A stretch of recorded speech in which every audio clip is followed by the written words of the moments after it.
आजची रेसिपी आहे हुलग्याची भाजी। हुलगे 6 तास भिजत घालून हुलग्यांना मोड आले आहे।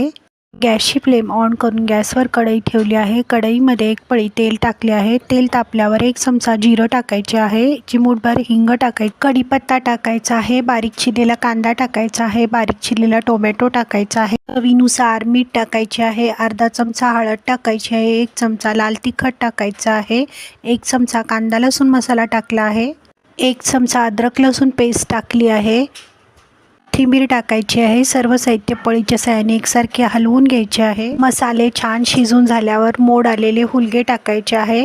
सर्व साहित्य एकसारखे हलवून घ्यायचे आहे। झाकण लावून हुलग्याची भाजी छानशी शिजवून घ्यायची आहे।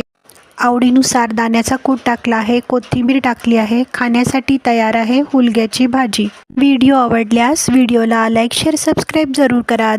धन्यवाद।